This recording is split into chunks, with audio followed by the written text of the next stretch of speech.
Hi, everyone. Today I want to talk about empathy, and I think this will be especially useful for personality types that have the FE function in one of the lower slots. So, FE is a cognitive function that's all about um, understanding group dynamics, um, feeling empathy for others, being able to imagine what someone is feeling or thinking. Um, and if it's in one of your lower slots, um, then that means that you have kind of some awareness of it, but it might be confusing to you. It might be a skill that you want to work on. You know that you're weak in empathy and you want to get better at it. So, for example, this would apply to INTJs, ENTPs, INTPs. Those are a lot of the types that I work with commonly around this. Um, and I myself, really struggled with empathy for a lot of my adult life. I remember, you know, years ago, there were times when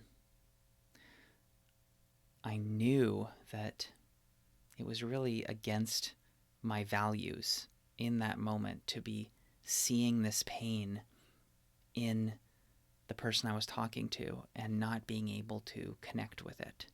It didn't seem right. It felt like I was a bad person.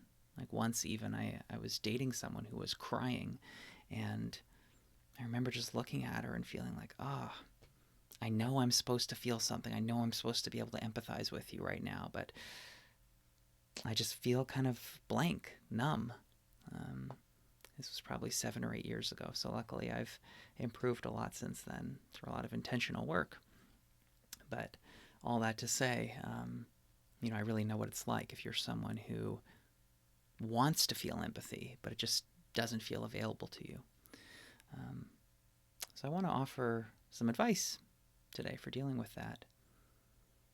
And it's really three parts. So the first part is feeling empathy for yourself, self compassion. So if someone is, um, having an experience, an emotional experience, or even, they're struggling with something, or they're missing something, and you're thinking like, why don't you just get this? Why aren't you doing better? And you're kind of judging them um, because it seems really obvious to you, but it's not to them. And you wish you could feel empathy, but you're having trouble, right? So I think the first step there is giving yourself compassion to recognize, okay, yeah, I'm frustrated right now, and that's real.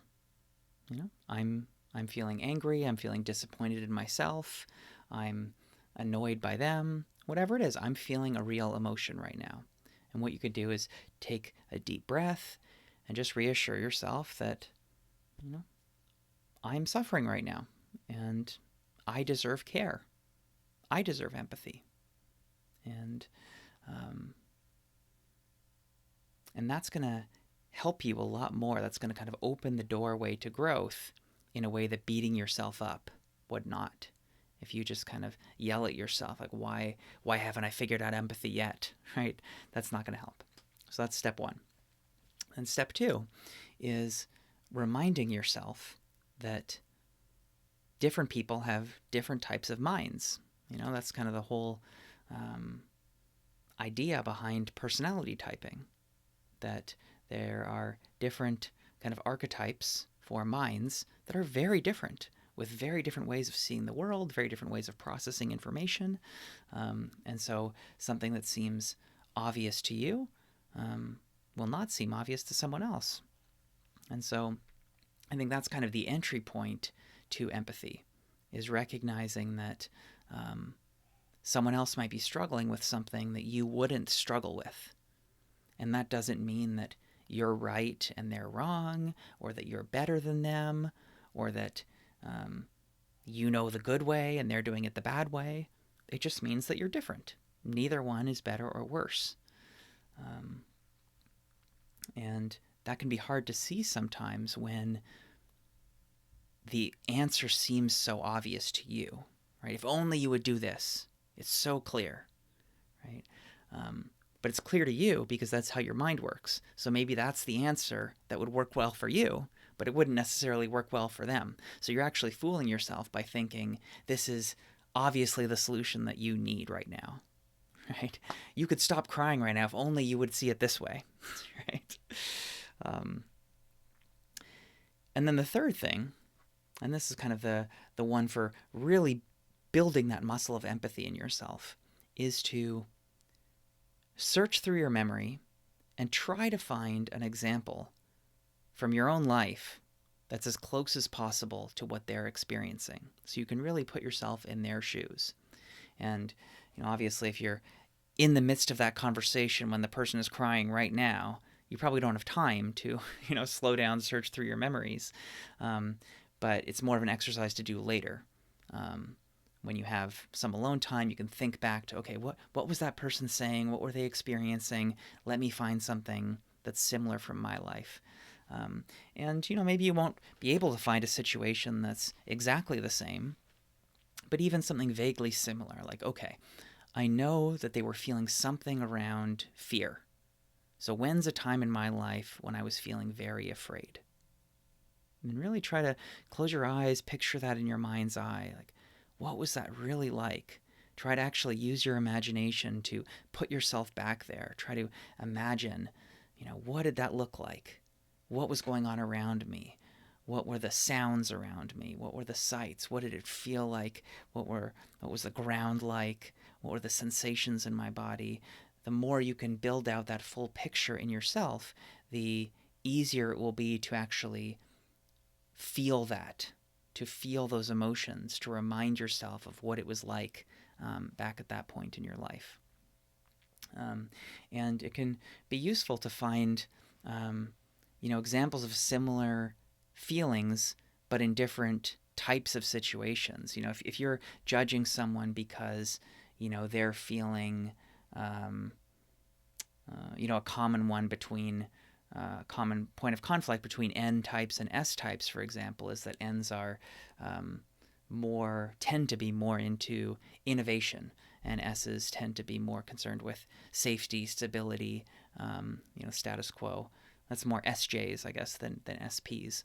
But, so if you are an N type dealing with an SJ type, and you're thinking, well, why don't you just change your mind? Why don't you just try something new? What's wrong with you? And they're digging in their heels and really focused on stability, status quo, right? You might think that's ridiculous. So, okay, to practice empathy in that situation, try to think back on in your life when was there a time, maybe in this type of situation, like let's say this is a meeting at work where you're saying like, why don't we just try this new approach to, building our project, right? And they're not willing to do it there, right? And you think it's ridiculous that they're not willing to try a new project management approach.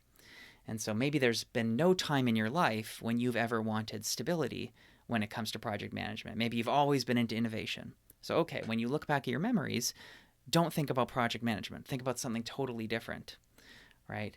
So when is a time when stability, status quo was really important to you?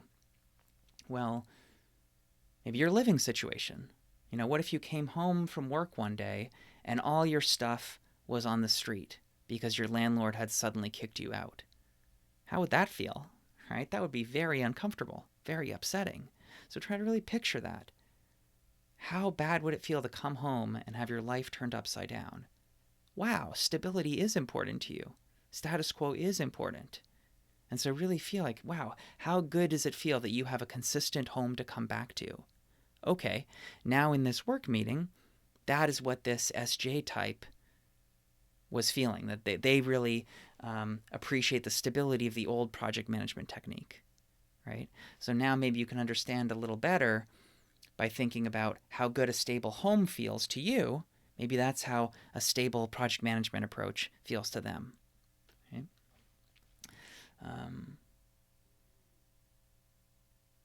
Yeah. So I think that This is just such an important skill for all of us to keep practicing. Our society is so divided nowadays. It's so easy to judge each other and to think that I know the right way. If only everyone thought like me, the world would be a better place, right? And that's just such a dangerous, slippery slope. It leads to thinking, I know what's right, you don't, therefore I'm better than you, therefore my life is worth more than yours. And that's what leads to some really dangerous stuff. Um, so I encourage you as often as you can to practice these skills and work on growing your empathy. So thanks for watching, and let me know how all this landed with you, and if you have any successes trying this out.